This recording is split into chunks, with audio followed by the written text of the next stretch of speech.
West Indies, 1976 to 1995. Clive Lloyd looked at his team, getting bounced around by Australia in 1975 and said, "Fine, we'll just build an army of monsters." That's literally how the West Indian pace dynasty started. From 1980 to 1995, they went unbeaten in 29 straight test series. 29. They whitewashed England 5-0 twice in the space of 2 years.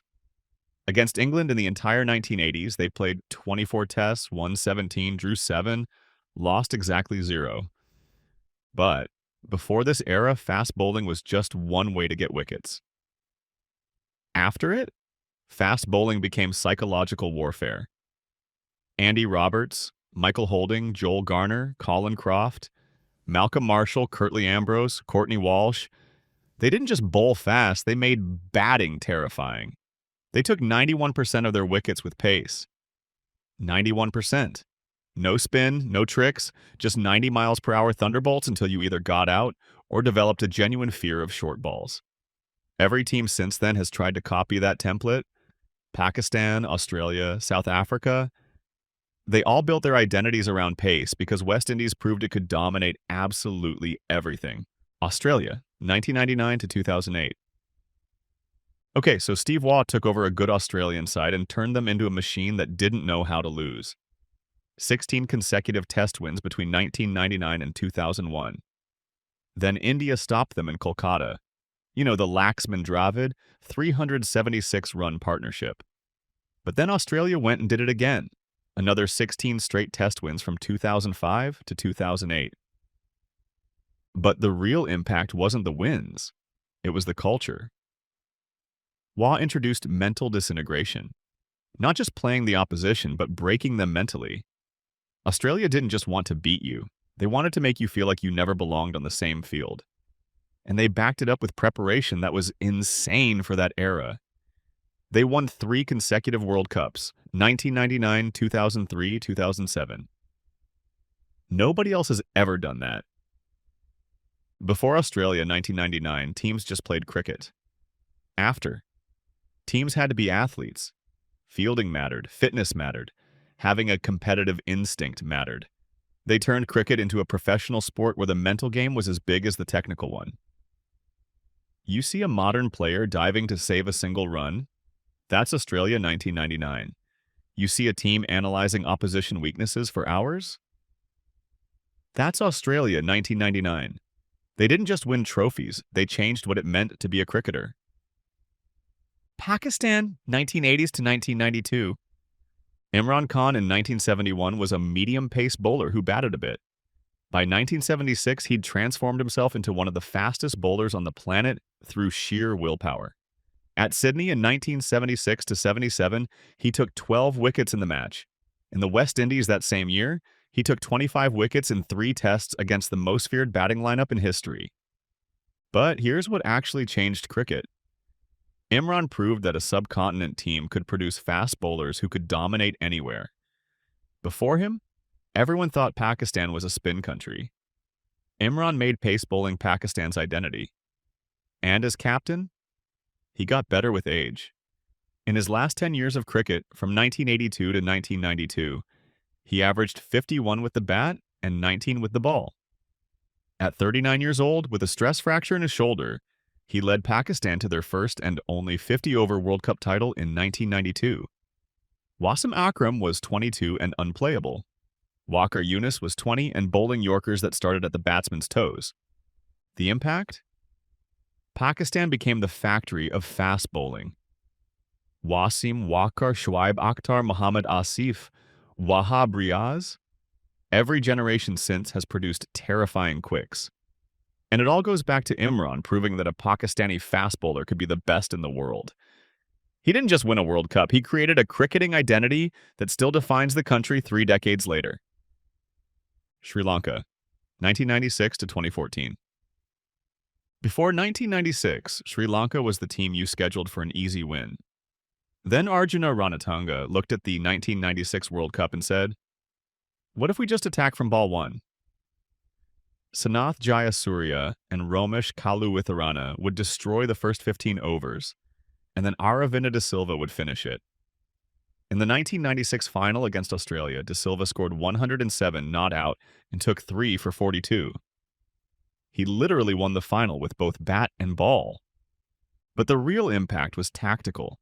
Sri Lanka invented modern limited overs batting before T20 even existed. The pinch hitting opener, the power play massacre, the idea that 300 was just a number, Sri Lanka made that normal. Before 1996, teams batted slowly and accelerated at the end. After 1996, everyone understood that the first 15 overs were a weapon, not a warm-up. Then came the Muralitharan era.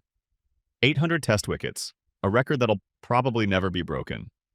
Kumar Sangakkara and Mahela Jayawardene added 624 runs in one partnership against South Africa in 2006. For nearly 20 years, Sri Lanka went from cricketing joke to genuine powerhouse. They proved that a small island nation with fewer people than most Indian cities could dominate world cricket through innovation and sheer talent. India, 2007 to present. Okay, so Sourav Ganguly gave India its backbone and MS Dhoni gave it trophies. 2007 T20 World Cup, 2011 ODI World Cup, 2013 Champions Trophy. That was the foundation. But India's actual era of dominance? That started when they decided they weren't just going to be good at home and competitive away. They were going to dominate everywhere in every format. Virat Kohli changed India's DNA completely. Before him, India was a spin country with decent fast bowlers.